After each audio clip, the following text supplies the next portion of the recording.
Welcome to AI Trust Talks. I'm so excited to have you all here today. I'd really like us to start off by hearing just a quick intro about who you are and the experience you have and the expertise you're bringing to the table today. Melodena, if you could start, please. Thank you for having me. So, I'm a professor of innovation and technology governance. I work at the Mohammed bin Rashid School of Government. So, it was set up in 2005. Our mandate is good policy and governance. So, a lot of work on frontier tech and AI is one of the things I'm passionate about. Thank you. Welcome to the show today. Mimi. Hello. So my name's Mimi, and my specialism is in how we create more empathy and human connection in the world. So this conversation around AI and whether it's going to kill our empathy or grow it is one that I seem to have on shows and stages around the world. So I'm really looking forward to the conversation. We're glad to have you here. Dr. Farzana. Hi, as you know, my name is Farzana. I am the founder of Mode Solutions and I run a digital marketing company here in the UAE. My expertise also lies in AI because I build technologies for UAE, UK, and US markets. And the third last part of this is that I'm also building something in AI human rights and AI empathy and influence. So it's wonderful meeting you all here. Thank you. Well, so to start us off, I want to ask all of you the same question here. So we've called this session Human After All. What does that phrase mean to you? And is AI helping us become more human or less? Oh, that's a tough one. Oh, big question. The pressure begins. That's a good question, actually, because in some of the work that I do across frontier tech, the question I actually pose to some of my students or to my audience is, what does it mean to be human? And they'll come up with things like, I smile, I think, I do. And then you go and say, well, don't animals do that? Now a machine can do that. And we get really stuck because no one really knows what it means to be human. So I guess the question I would say is, are we losing touch with humanity?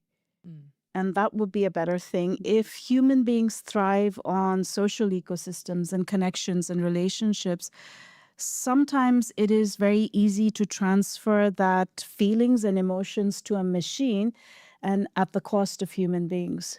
Mm.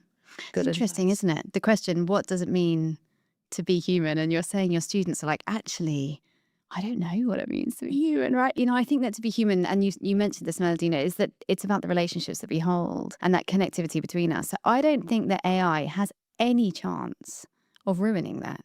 I just don't see how a machine will ever take away my relationship with you as a human. And for me, that is what makes us human, because we are a pro-social species, right? We exist because of the ecosystems that we are as groups, and that's been the same since tribal times, since we were cavemen and women. So I don't think that there's any chance that AI is going to steal our humanity, but maybe you ladies will disagree. Love it. Farzana, what do you think? I would never disagree with you on that. Like I said, I love technology. I build technology. Here's something that I believe in. Every single line of code ends on nervous system, right? These codes are written by humans. It's us. We made the AI. It's not the other way around. So is it gonna make us less or more? In my opinion, it's just going to magnify who we are. Right? It made us efficient in a lot of ways. 25% efficiency as per IBM. But the question here is, like you said, it's on us now. By design choice, what do we prefer? And I think humanity would definitely win on this one. But that's on us, right? That's absolutely on us. Yeah. Interesting insights. And humans have got a long way to go to keep it safe and ethical. So each of you bring a different lens to emotional intelligence. What's the most dangerous myth about empathy in the age of AI? Whoa. Can I start? Yes. While you're like, what is that? So because I get to have this conversation every day, not necessarily in the context of AI, but just in the context of empathy. And I think that the biggest issue is that most people don't know what it is. So there is a huge amount of confusion between empathy, sympathy, and compassion, amongst other things. So maybe we can start there, right? Which is that empathy is fundamentally a skill set. It sits in the prefrontal cortex of the brain, and it's the ability to be able to perspective take, to understand where somebody else is coming from, to see the world through their eyes, versus something like sympathy, which is an emotion. Sympathy is a feeling, right? I feel pity for you. Or compassion, which is an action, which may come off the back of empathy or sympathy, in fact. So I think the biggest challenge in this age of AI and this discussion around, is it going to kill our empathy? Well, the question is, do you understand what the empathy is in the first place? Because once you understand what it is, there is no way that it can be taken away. So that's where I would start. That the biggest myth is what it is. Yeah, that's a good starting point. Do you want to add to that? I would love to add to this point. I think the biggest myth that we have right now in AI part and technology part is believing that AI can have empathy. I agree. AI cannot have empathy. We Interesting. need to definitely understand this again. And after that, AI, it's code, it is lines, it's signals, it's patterns, recognitions, not human. Interesting. Once you absorb that, it's more clear to understand that yes, AI is definitely doing a job for being a tool, which it is supposed to be, but I don't think that this is one of the myths that people have right now, that AI can feel or AI. And that's why a lot of people are unfortunately using it to have intimate conversations that should not be there in the first place. I think that's why we are here today, to keep in mind that AI safety comes with empathy from humans and understanding that AI is a code of conduct, it is a tool. And let's keep it that way. So I think one of the myths is that we are giving it a lot more bigger platform in fields of empathy, in emotional intelligence. We need to understand that there's a fine line here that needs to be drawn. Right? I agree with both of you. I just want to add one perspective, because you said empathy lies in the Frontal cortex. prefrontal cortex. Yes. And I think it can be developed, right? Yes. So one important challenge that we have, and this might be a myth, is if we introduce it too early to children, that maybe they might be not getting enough of those skills developed the correct way. And they may transfer some of that thinking that a machine is empathetic. So the myth is, when should you introduce it? Yeah. And by putting a kid in front of a iPad when they're 2 and thinking they're playing with it unsupervised for hours, they're getting more intelligent. I think there is a little bit of worry on that one. This is a really key topic, and I actually just had a session yesterday on children and AI and what we'll do it for the future generations. So very topical, and again a key issue or discussion that we need to keep having. So Mimi, I want to stick with you. So you've said empathy is the most underrated or misunderstood, underused skill in business. Yes. Is AI making that worse? I don't think AI has any impact on it, to be honest. It might someday, but I think that the gaps we have in leadership are all ours. And to blame it on AI is just a cop-out, really. Yeah. Because the AI, I mean, I think the thing is, people can believe that their AI is empathizing with them, because often it does, right? So I use ChatGPT. That's my platform of choice. And I mean, I love it, right? It helps me endlessly in my work. And of course, I always call it a he. In my mind, it's a he. But he always tells me how great I am, right? So if I say, that answer's not deep enough, I feel it's a bit shallow, he'll say, you know what, you're absolutely right, Mimi. I really understand why you're saying that. So of course, it's quite easy for someone, especially a child, to think, oh, he understands me, because he's verifying or validating how I feel about the answer. But the reality is, it's just a reflection of you, right? And I think the thing is, the AI can do a good job of reflecting emotions, but it can't read context like a human can. So I'll give you a context or an example of this. Often in our airports, at our stores, more and more, we'll have robots, like little robots running around. And maybe they're having fun, they're happy robots, and they sing and they dance and they do customer service. But that's all they do. So if somebody comes in feeling very upset or crying, or there's been a trauma outside, well, the AI-tuned robot won't know that. So the robot won't adapt to the context. So in that way, there can't be any empathy, because it can't read emotions in that way yet. Yeah. Maybe one day it can. But is the issue of AI shifting how poorly we are able to communicate in the workforce? No, not yet. I think that's on us. So empathy is still one of the key skills we need in the workplace. Yes. I think it's according to the World Economic Forum, it's in the top skills that we need by 2030 if we're to turn around our economies. We're talking about economic growth. So yes, it's up there. If we don't understand each other, how are we ever going to drive any performance? But I would like to add something. So this comes to something you said about productivity, right? So today the AI tools give you speeds. They're like on steroids. Yeah. And it's so easy when you're confronted with, let's say, a partner at work that is working at 200% you are, that you stop looking at people, because understanding emotions takes time, understanding context takes time. And that way you might push your empathy to the side and you will make decisions which are based on numbers, which machines are really good at doing. But people hopefully aren't only making decisions on numbers. They're taking other things into context. And that might be getting a little bit diluted when you have a team partner that's working on steroids. I think this is when the literacy point comes in that we were talking about earlier. Yes. Is how do we educate users to Yeah, understand that? yeah, we were actually talking about it, that how much important it is for people to understand AI first. If we start with that, it would definitely unlock empathy and these levels, and people will start relating to empathy on that as well. So I'm definitely with both of you on that. And I want to stay with you, actually, Dr. Farzana. So you've worked on emotional intelligence in tech startups. What happens when empathy is coded into systems? That's a deep question. She's asking really tough questions.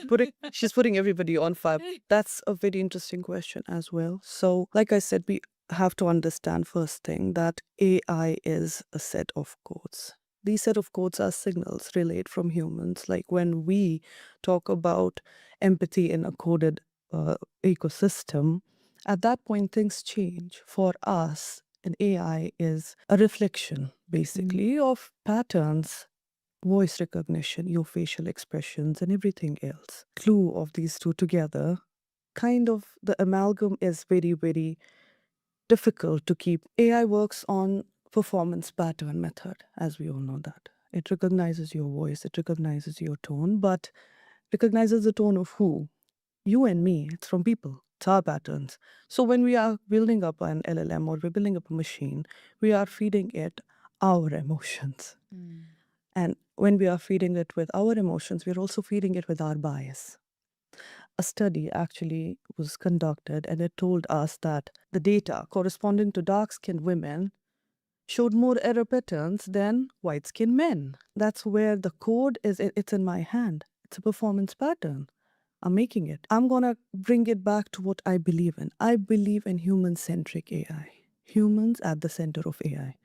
However, I also believe that there should be regulations and lines and guidances and boundaries to keep all this very preserved. I can only teach a machine empathy to a certain level, and then I cannot put it on fault, or I cannot say that it went rogue.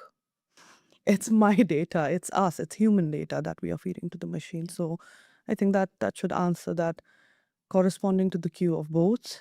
I think when we code AI, I code proxies of human emotions. We cannot any which ways code emotions in a machine. And valid point. I think regulations have a really good role to play for those that may not understand the impact or those that may need guidance on to do the right thing.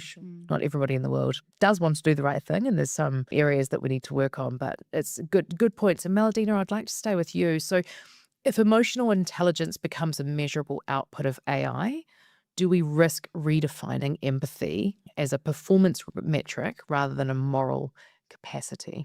So here's where I'd start with. I'm not really sure we have defined emotional intelligence really well. I know we have tools to measure it. I don't think they're 100% accurate.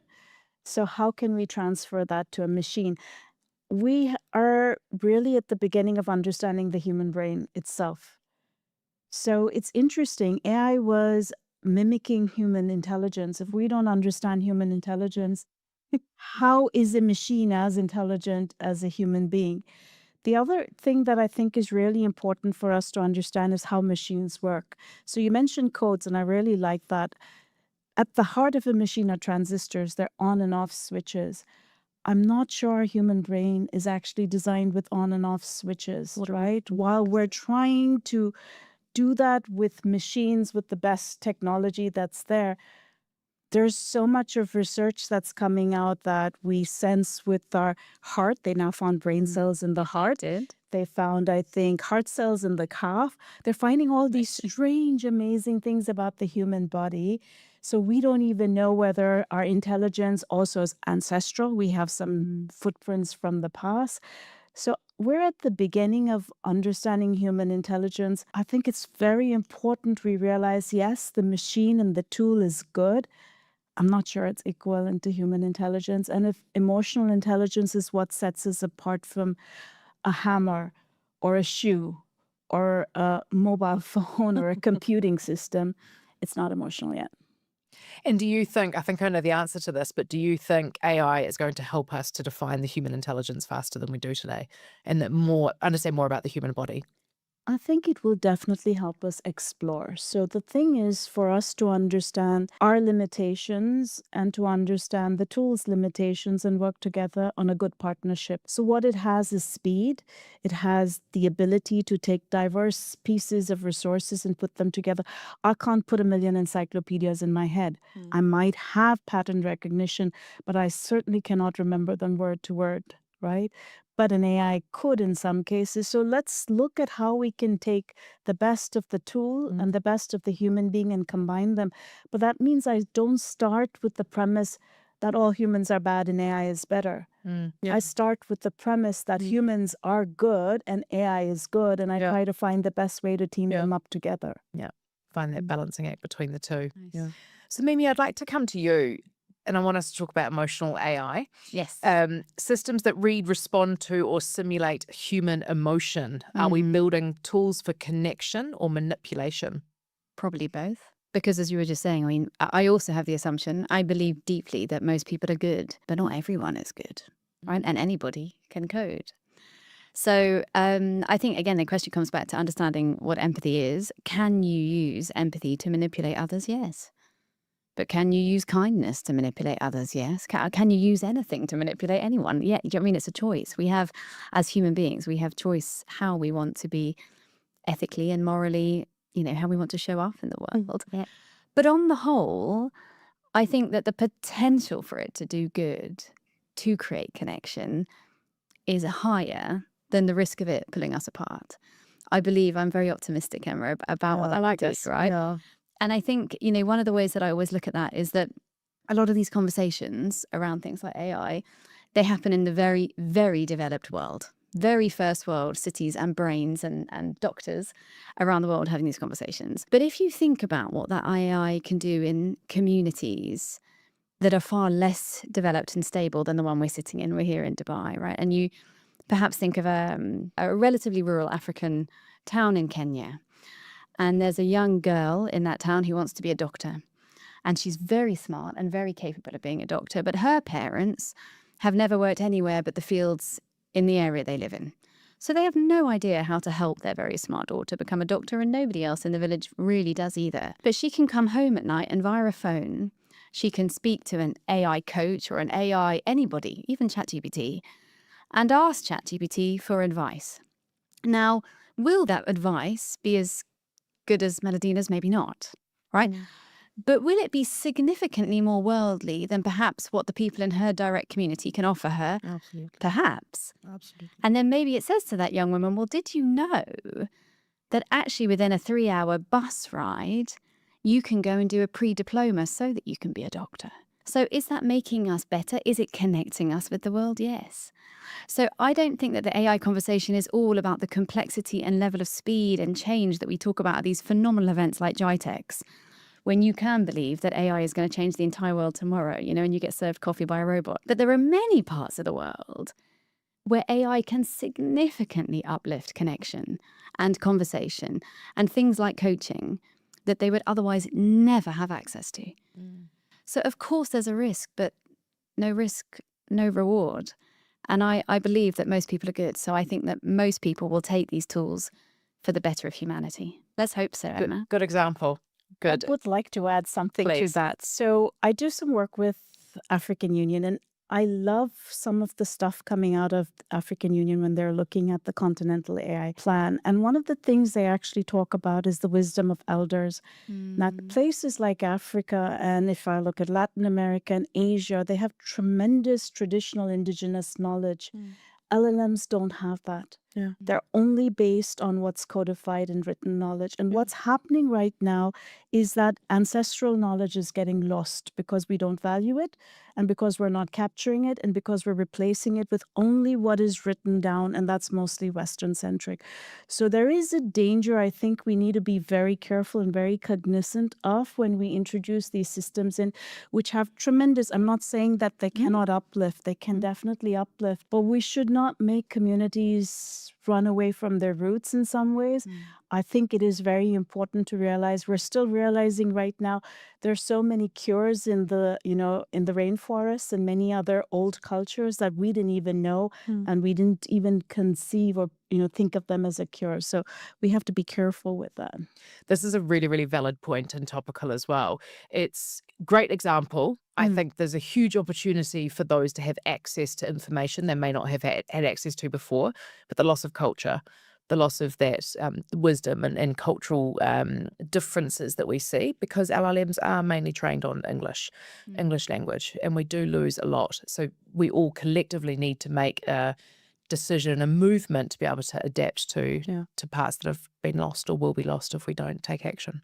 But Emma, question on that. Is that AI or technology that's doing that? Or maybe both. But there is a difference, right? Because I live in Asia. And so a lot of that cultural loss, it's been going for years. And that's not because of AI, it's because of tech. And not all tech is AI. I don't have an answer for that. It's just an interesting What happened question, after right? 2020 is the speed of AI adoption has become crazy. I So, was going to say and that. because AI is data, hardware, and software, so the code is software, but the data at the end of it is, again, mostly Interesting. Western one. So we have to be very mindful of that too. Yeah. And yeah, like I'm going to add to the same thing. AI is a catalytic technological reformation. It is the birth of technology now. So there was a lot that we could have done in the past and conserved a lot. Like you said, yes, I understand and I definitely do. But now it's a very fast process. What could be done now is what we should be focusing on, because it's there. It's out there. Everybody has AI. 14% of corporates along the world have been penetrated by AI. So now is the question, how do we fix it? Where do we draw the lines? I'm still gonna focus on that. Where do we draw the lines? And how important it is to acknowledge empathy in all this process as well, because it will be drawn by humans. Humans will make machines. Machines cannot make humans. So Until the end. I will know. That's a good one. So, Farzana, do you think AI should be allowed to simulate empathy in healthcare, education, or customer service, even if it's not real? Simulate, yes. Substitute, no. Ah, good. Simulate, I'll just give a small example. I'm sick and I want to reach a doctor in the middle of the night. And there's a small administrative work in the middle. I want to do my documentation and I'm sick, really sick, God forbid. I'm sending all my documents to AI and he's doing his job and he's making the process faster. And now I can go and see the doctor. He simulated empathy, because if you see chatbots definitely say thank you and sorry and I'm sorry that you feel this way. That's all I need from it at that very point. Not give you a It's not- diagnosis. No, I don't want to. Oh, no, no, no. No. So my point is simulation is nice, fine, amazing, but substitution is absolutely a no, right? It can definitely fasten the process. It can do a lot of things, but I would not. I'm a mother of a 1-year-old, so I am very careful knowing what the AI is like, and alhamdulillah, having a little bit of knowledge of AI and technology. I want to subject my daughter to the real world, to real people. It's the kind of thing that their generation is going through it very fast, right? So to teach her empathy, I wouldn't want her to go to a bot. I would want her to learn with me, to the field, to you, to other women, to understand the nuances of human, to listen. So yes, I would love to simulate a couple of things here and there. Even in my daily life, sometimes I want to rant and I go to ChatGPT and I'm like, if you check my ChatGPT history, it's always in the bottom, make it polite. It's simulating my emotions at that point. But it cannot substitute me, and it should not substitute me. Does that? If you ever want to have some fun, ask ChatGPT to roast you, and it will tell you give you grief about everything you've ever said to it. Done that. Guilty. I've done that. So that is also one part of ChatGPT. It can roast you really well, Yeah, but it's a people pleaser. yeah. That's what it is taught at the. But it's also showcasing to you how much information it's learnt about you. Yes, Mhm. it knows a lot. Yeah. There was a lot. It Knows a does. lot. Very, Okay. actually. So, Melodena, is it ethical to build AI that understands emotion, even if it can't experience consequences? Oh, that's a tough one. So, how do you build it to understand emotions? And it comes back to exactly what you said. You can simulate that it's pretending to understand emotions by giving it some signals. Look at the face. It's a smiley, is it not?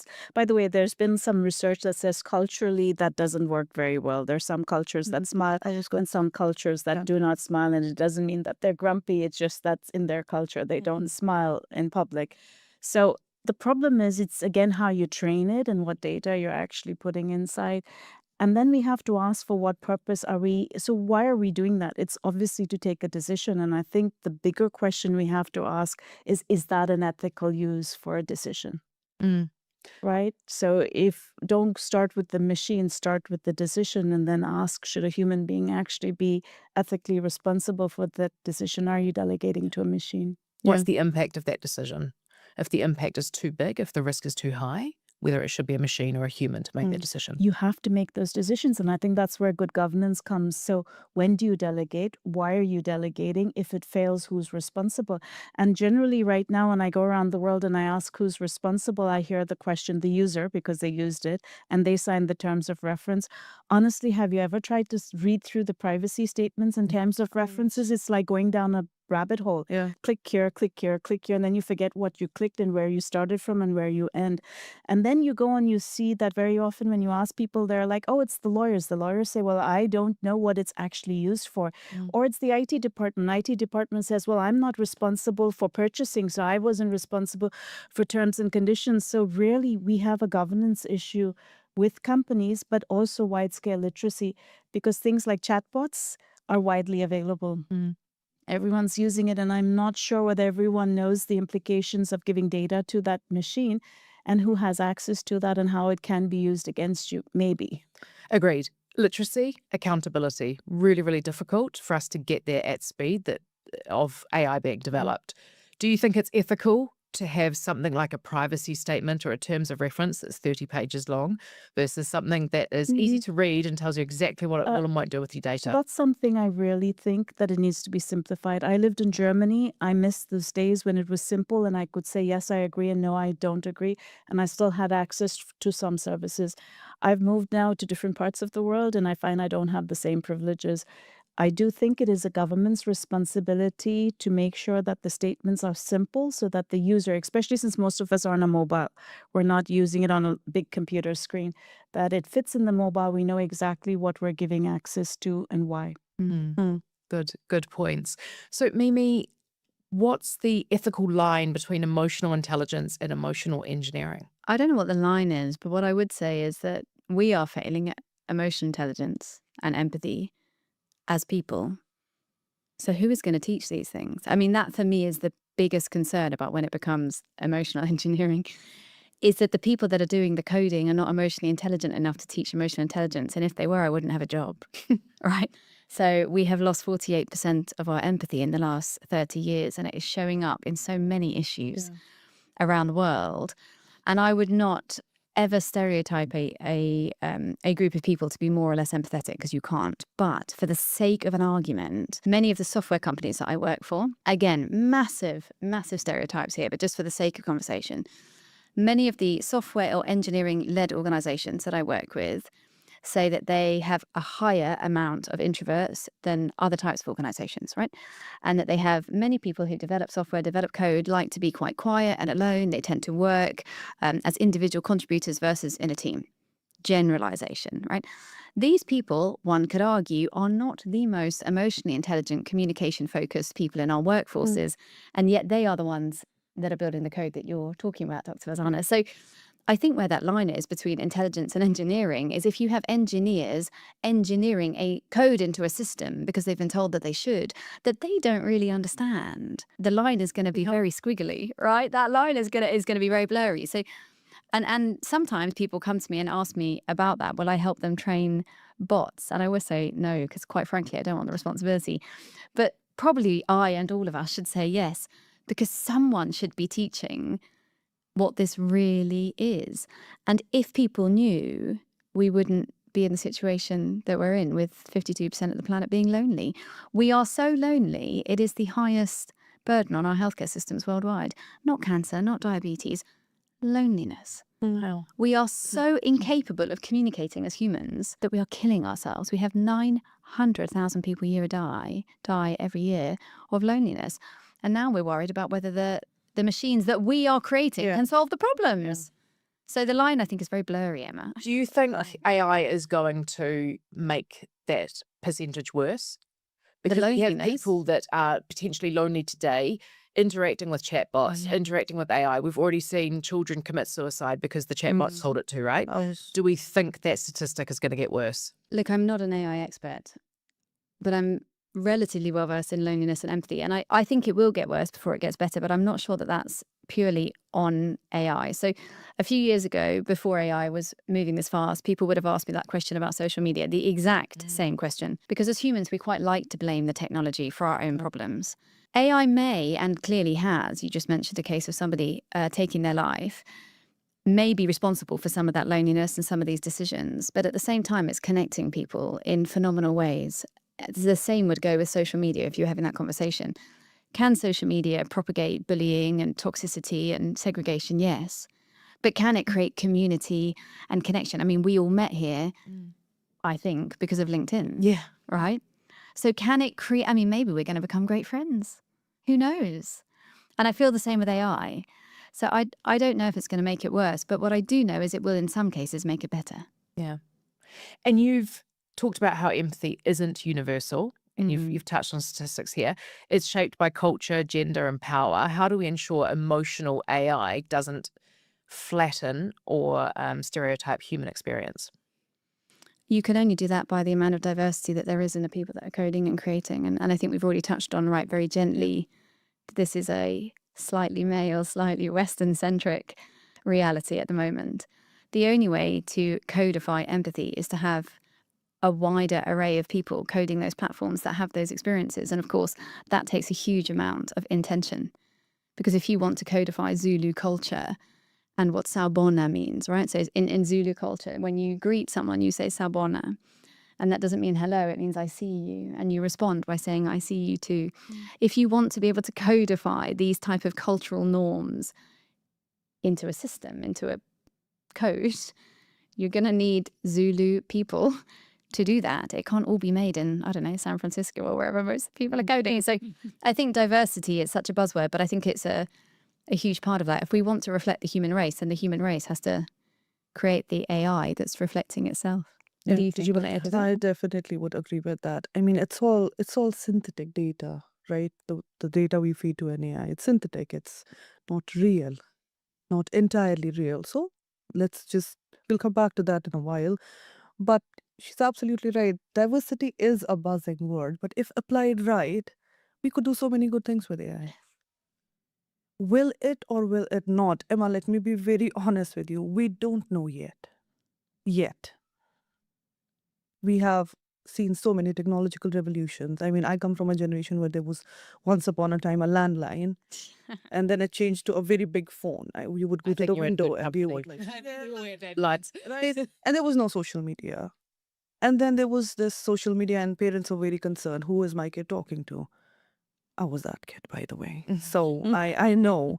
And then, but I think we all got over these slowly, and the government and the responsibilities, and it's not all on the government as well.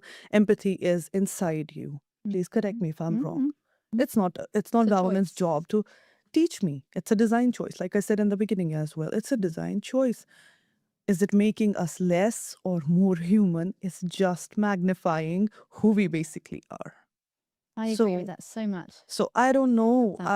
I'm not gonna say I'm an AI expert and I know everything about this and that and that. I am a human. Don't expect me to know everything. But yet, we have time. We still have time. So diversifying inclusion of people who actually should be there. Their data should be revised. All the stereotypical things or all the biases, if eliminated, AI could be a blessing. But if we keep feeding it the same biased data as forever, then it's going to be something else. And maybe I'll be working for AI and a podcast will be here and we will not be watching it from the phone, maybe somewhere on a hologram. But my point is, the future is too fast and it's slow at the same time. That's the beauty of being human. We have time to be humans. We have time to build these as humanly as possible. I find that a really interesting perspective when you say that we do have time, because some would say we're too late. We're too late to fix the errors of AI that have already caused harm already. Call me optimistic on this, but let's just be fair and square here. A lot of people don't even see the bigger pyramid of AI. GPT is not AI. It's just a small little tool that AI has produced. AI is big. The AI that we The were talking about, capabilities the are big. capabilities of AI, the ones that are in the government lobbies, it's bigger. It's huge. It's way huge. Than now the impact is, it's fast, undoubtedly, but we have time to fix things now. You and I, aren't we talking about it right now? Yep. So we are doing our bit as of now, as in this very moment. Nothing, call me very optimistic about it, but I don't think that you can't fix things unless I have breath in my body and I'm working. We can fix it, and together with an ecosystem of wonderful people like who are here on this cast right now, I think it's fixable. Everything is fixable, but now is the time. Now is the time when we should have these uncomfortable conversations, because these are not very comfortable. At the same time, you just said about the mental health cases. Children are talking to AI bots, taking their lives away. These are precious lives. These are children. Can I blame AI? If I'm the parent, I will. If I'm the parent, I will blame the GPT at that point. I don't care who made GPT. I don't want to know the nuances. Education now. Now is the time when I have to sit my child down and tell him or her and educate myself, first of all, about everything that's going on. Otherwise, then we will not have time.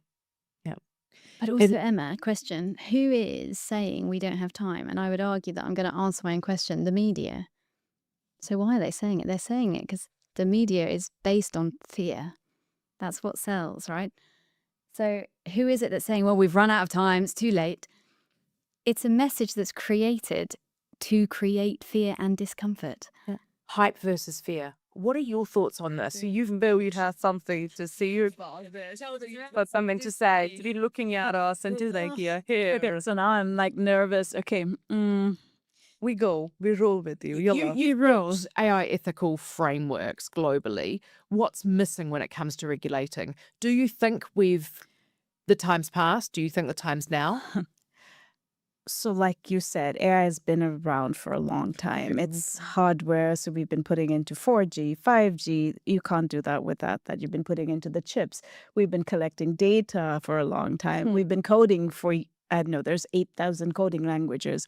I think I learned BASIC long back ago, and now no one ever uses that. So it's been there for a long time, but the adoption right now has systemic effects. So I can build an AI for defense sector and it can be used for healthcare or vice versa. I can take data from the financial sector and use it for job employment. And I think that's where some of the challenges are, because we don't have regulatory oversight on that. And I love asking this question. If you have a Tesla, is it a car or is it an AI? Because it collects a lot of data. Wow, yes. And it sends a lot of data, it does tremendous amount.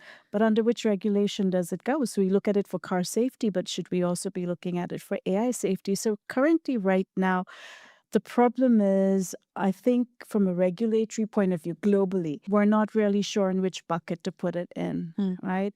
And that is the challenge. I can collect data from children by putting them in front of a machine and looking at their test scores. What happens 20 years from now? Can I use that as predictive data for employment? Would that be a problem? But right now, we don't have rules against that. This is actually a really good point. I was just having a conversation with someone yesterday. So some organizations are considering AI, like as part of an enterprise risk management framework. AI is a risk that accentuates other risks, privacy, cybersecurity, etc. But then do we need to get to a point where AI is a risk in itself? And I think this is quite relevant to what you're saying about we've got regulations around car safety, but then the car is potentially classified as AI. Should we then apply AI safety to that? So does it just accentuate car safety risk, or should it be considered as a risk in itself?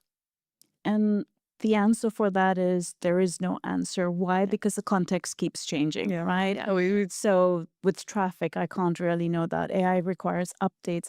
A few days back ago, my daughter called me up and she said, "Are you okay, Mom?" And I said, "Why?" And she said, "We have Find My Friends. So because my kids live in different parts of the world, we all keep tabs with each other just to make sure that everyone's safe at home." She said it kept showing you're in the metro and you haven't moved there for 3 hours, and I thought something had happened to you. So the GPS had somehow, there was a malfunction and it showed her that I was in the metro and she thought I had probably had an accident. I haven't moved for 3 hours. Is my mom okay? And I was like, no, I'm sleeping in bed. I haven't moved, but I'm not in the metro, you know? But it was so funny, and we take it, like we're laughing about it, but it could have serious consequences for somebody else. So we have to realize at some point, yes, these are good systems, but they're also fragile because no one's building the whole stack. We're interconnecting different parts. And I was recently looking at a Reuters newspaper article, and it said, you have now shared your data with 243 third-party providers. Do you accept? So the choice is, do I accept and share my data, or do I read the article? And that's a tough one. Sometimes you're in a hurry and you just press the button, and I don't, the thing is, I don't know what data I'm sharing. And That's why my it problem. matters. Like, does it matter? Does it not matter? Like, as consumers, how do we know? Obviously, it's But my that- bank details, no, but But if it's my friends list, if Yeah, it's just like, private stuff that's on my phone, I don't you don't know. know. Exactly. And that's Yeah. why privacy statements Well, should yes. be easily accessible and easily understood as well. Mimi, I want to come to you actually. I was hearing a story recently about how schools have started to implement tooling where it takes the emotions of a child to determine if that child is learning, if it's feeling sleepy, things like that. In your view, on emotional data, should it be protected like biometric data? Probably, but can't teachers tell if their children are feeling sleepy or not? I mean, why are we creating it in the first place, Emma? I mean, that to me is just AI for AI's sake. It's just such a waste of time, right? If you're a teacher in a classroom, if you have so little understanding of the human beings in your classroom that you need an AI to say the children need a break, I mean, let the AI run the class. Wrong profession, my day. You're in the wrong profession. So, but yeah, should it be protected? Yes, I think so. I mean, if it were to exist, and quite frankly, if my child was in a school where they had that, I would take her out that school. Not because I'm scared of the AI, but just because I want her, we spoke about this earlier, to be educated by humans. But yes, if you were theoretically going to monitor the emotions of my child and then report on them and put them into some type of algorithm or report around that, then yes, it should be protected because she's a child and she can't give permission to have that data broadcast. But again, I just think we've all lost our marbles a bit if we can't do the other stuff we're talking about and now we want to put it in classrooms with our most vulnerable human citizens. I think we've lost our way a little. Melodena, do you have a view on that? Knowing your background in history. So I come back to why are we using it? I'm doing some work currently right now on healthcare and AI systems in AI and healthcare. And it's been really interesting because doctors are now forced to talk to AI because we want to make better predictive systems. But they have 20-minute appointments or 30-minute appointments, which are scheduled. And when I talk to patients, they go, the doctor's talking to the AI. It's like, I'm not really there. And the doctor's been told, well, now you can save time because you can directly talk to the machine and will transcribe your notes so you don't have to write it. And now it's got a little bit confusing whether the hospital is a training place or is it about a patient and empathy for the patient. And I think if we lose our way on these small little things, then we have a course correction to do. So again, why are we using it? If it's for productivity, do we need to do things 500 times more faster? Because if I'm not giving that person half a day off to sit at home and paying them the full salary, I'm not sure we need to do it 500 times faster. At the other end, it is very clear that there has been some impact worldwide on jobs. And for the first time in my life, when I travel around and meet young people, I'm hearing them saying, I'm not sure if I can take a loan because I'm not sure if I'll have a job for 15 years. I'm not sure if I can start a family because I need to know that I will be employed. And I see so much uncertainty because World Economic Forum keeps changing the skills they need for the future, and the jobs of the future keep changing. What should I do? And I don't have an answer for that. And that is disturbing that young people are reaching this point of frustration. Yeah, I agree. There is scary thoughts that the future generations are going through. So, Dr. Farzana, I'd like to come to you. As emotional AI becomes more sophisticated, how should governance frameworks evolve to address the risks of profiling, simulation, and emotional manipulation? It all comes down to the same thing that we started the conversation with. The government should definitely start AI literacy programs for everyone. Let's not keep it limited to certain specific 3-tiered or 6-tiered goals. Teach people why before you give them the tools. Teach them why. And then we can introduce the government part where consent, first important part. Like you said, we sign these yes and no things. Can we inform people better? Why are they signing up? Give them a choice to opt out as well. Do the due diligence on the people who are building these technologies. Magnify their roles, magnify their responsibilities and job predicaments and what they are going to do. Check me, check my bio. Is Dr. Farzana really worth doing this AI deployment? What are her credentials? Because nowadays everybody is a ChatGPT brother. Let's just say it out loud. We are selling rappers out there and calling ourselves technology gurus, and that's nice if it's working for you, but that's where the dangers come in. We're all just rolling with it. I am so sure we have all used generative AI for so long and for so much, but have we ever thought that I am giving my DNA of my build to a bot to have my data being used in somewhere else? Maybe I didn't agree with that because I don't know. It just said yes or no. And my friends actually did that. They had these really cool AI pictures and I rolled with them and I did it. But I wasn't taught. Emma, like, literacy is not for the bigger corporations only. Literacy is for the mothers. It all comes back to how much are you educating people. Once the education part is done, then the governance should definitely be introduced in the lobbies, should be introduced in the SMEs, be introduced in the forms, and magnify who are building these platforms. We should take AI as a simulation, as more of a synthetic part, not as a replacement, not as an app launch. Anything comes off and we are all putting our data in and we are just going gala about it. But if literacy was there, if I understood what damage it could do to me, to my organization, even for bigger corporations where employees are now sending emails using ChatGPT, they are suscepting your whole corporate to discrepancies, to cyber crimes, to other things. The government is one part of it.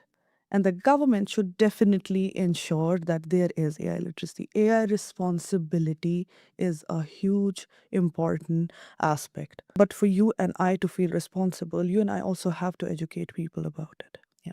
Rather than keeping that in small boardrooms, we need to make it bigger. We need to introduce it. We need to teach it to people who don't know AI. Maybe the girl from Mimi's example who went and she spoke to ChatGPT and she was like, yes, I want you to tell me all these things. And ChatGPT is going to provide that surveillance feature as well. It could track where the girl is going. The girl should know where the data is going.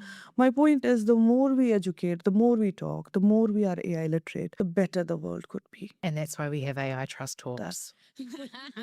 That's That's that's why we have these wonderful conversations with people who know what AI can do. Like, because she's been looking at me every single time we talk about AI, and there's like this thought. And I think that was also a beautiful thing to say, that your children checked on you, that empathy. That's human centric. If it was an AI in the background doing human check on me, he would have reported me to the police or something, or maybe not even care, then close the program because AI doesn't Yeah. care. But you know what's interesting about kids as well? So my daughter's 7. She doesn't really know what AI is, except she thinks it's fake. So she can't tell you, she doesn't know, she's too little to really know the difference between maybe any sort of form of technology. She doesn't know what the AI is, but she'll say, no, mummy, that's AI, that's fake. It's not real. Like that's her foundation as her and her little friends. Their assumption is actually that everything's fake. So we heard an ad in the car last week on the radio for vitamin C. And I said to her, oh, babe, that reminds me, we didn't get your vitamins. She said, Mum, don't listen to that ad. They're lying to you. I said, what do you mean they're like? She says, they probably don't have any vitamin C in their sweets. And I said, well, what are you saying that? She said, well, because it's AI, it's fake. She doesn't know what AI is. But what she does know, even at 7 years old, is that there is something changing our world that's not real. And I didn't teach her that. I've never spoken to her about AI necessarily. I mean, maybe, but that's coming from children's school, teachers somewhere. So there is, interestingly, an awareness in that micro generation where they're very aware that something is shifting that isn't real. So I wonder, Fascinating. what will they think at 17 and then 27, you know? Very interesting, right? World will change. On AI Trust Talks, we have a signature question at the end of every episode that we ask our guests. So this question is for all of you. What's the one belief about AI and trust that you hold, even if it's unpopular? Melodena, I'd like to start with you. AI and trust that I hold, even if it's unpopular. AI is here to stay, and we will grow to depend on it more and more as the years come in. I'm not sure whether that's a very happy thought or a negative thought, but I hope we find the right balance on how much to depend on it. Yeah, that's nice. Mimi? I think that to a certain extent we can and we should rely on it. We can trust it. I think that because of all the negative news stories, especially as parents, again, we love to be scared. We love to be negative. We love to say, you know, it's helping children harm themselves. But I promise you, as a solopreneur, as someone who travels the world alone all the time, my use of the baby version of AI, which is ChatGPT or Gemini, I do trust it, and it really helps me because I don't have anyone else to ask most of the time, right? The challenges that I have in my work and my life, no one else knows the answers. I'm not sure that ChatGPT knows either, but I think it does a better job than me sitting in my bedroom in the Hilton all alone, questioning, you know, the meaning of life. So can we trust our bots and our AI? I think yes. Would you do that to the nth degree with no other context or support or information? No, but I like to believe that we can trust, especially the bots that are reflecting back the learnings that they have learned about you. Because my ChatGPT, like you said, I've done the roasting thing. It knows me far too well. But what that does mean is the advice it gives me tends to be advice that I probably would have given myself if perhaps I was in a, you know, I had more time to think. So I hope that's true. I hope we can trust it. Trust the machine. Before I come to that part, I just want to add something here, very important to our discussion. Coming to where we started, the emotional empathy and then AI and how these are related. My biggest fear is empathy will be forgotten somehow. I don't know, that's like definitely a very negative thought in the back of my mind somewhere. But the emotional homogenization can happen, right? AI will tell me how to feel, and I don't want that. So that's why, coming to what is the most unpopular opinion I have, it will be very controversial to some people. AI is not the main character here, it's a side character. I'm the main character. AI is a tool. The commercial part of it is very hyped and whatnot, but the moment you understand AI is a tool, a doctor is supposed to be a doctor. AI's job is to take notes.